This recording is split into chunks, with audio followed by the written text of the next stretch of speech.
It's a very different perspective. I've lived it. I felt manic. I felt depressed. I felt stable where you still have some cognitive functioning decline too, and you can't remember anything and your words don't quite come to you, those moments. And having been through all of that, I think gives me such a perspective that I can't just sit there with a client being like, yeah, I get it. You were manic and now you're incredibly ashamed because you went and overshared with a bunch of people. I've done it too. Let's work through it. Let's process it.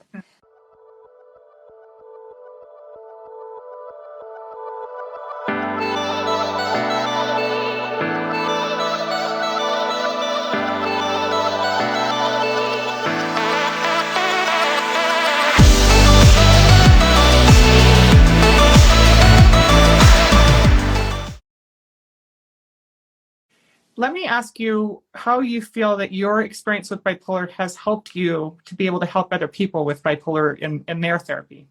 And why do you think, I'm going to ask you two questions, it's two-sided. I also want to ask you, I have my own opinion about this, but why you believe that people who struggle with bipolar disorder need therapy in order to be able to heal and live well with their disorder. So two sides, two questions. Sure. So what made me, I guess, a better therapist for people with bipolar through having bipolar myself? I think it's two things. One is there's just so much insight and understanding that a person going through this thing has that it cannot be replaced. When I consult with other therapists, because that's another thing I do, is other therapists reach out to me for consultations on bipolar disorder, and I'm able to tell them, look, this is how it is. It may not be exactly what it's like for your client, but this is what it feels like for me. And this is what the books tell us as well. It's a very different perspective. I've lived it. I felt manic. I felt depressed. I felt stable where you still have some cognitive functioning decline too, and you can't remember anything and your words don't quite come to you, those moments. And having been through all of that, I think gives me such a perspective that I can't just sit there with a client being like, yeah, I get it. You were manic and now you're incredibly ashamed because you went and overshared with a bunch of people. I've done it too. Let's work through it. Let's process it. And then the second part that it gives me is empathy. I've been through it. I know how painful it is. So I can really relate when my clients bring up what they did, how they felt, and there's a lot of empathy, and that's something that's really important in therapy. So that's the answer to the first question. And then the second one as to why people with bipolar need therapy.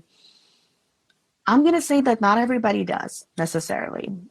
Some people are just on top of things and they're able to go through life and they don't need extra support.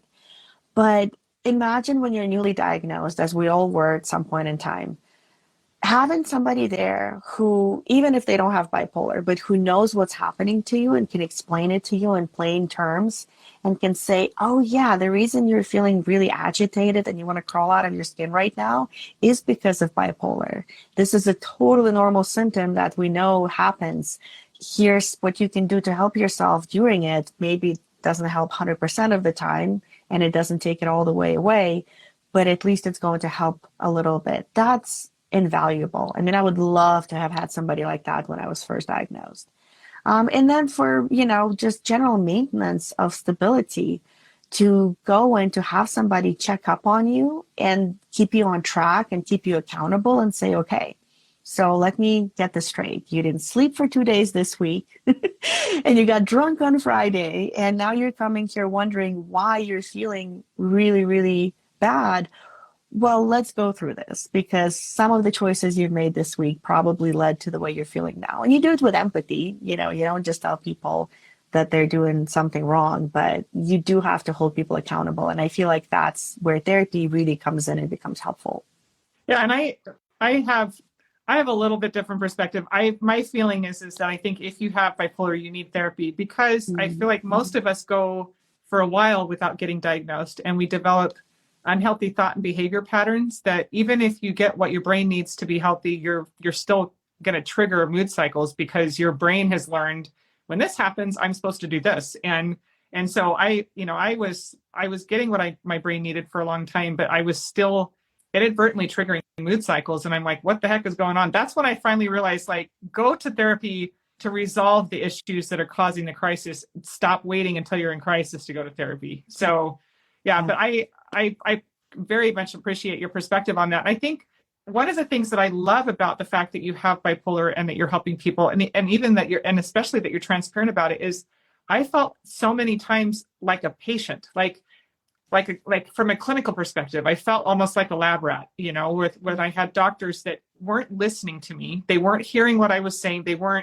I didn't feel like there was any empathy for what I was experiencing. And I understand that a lot of doctors, you know, in order to be able to handle what they're doing, you know, kind of are detached. But at the same time, I felt like a problem to be solved, not a person to be helped.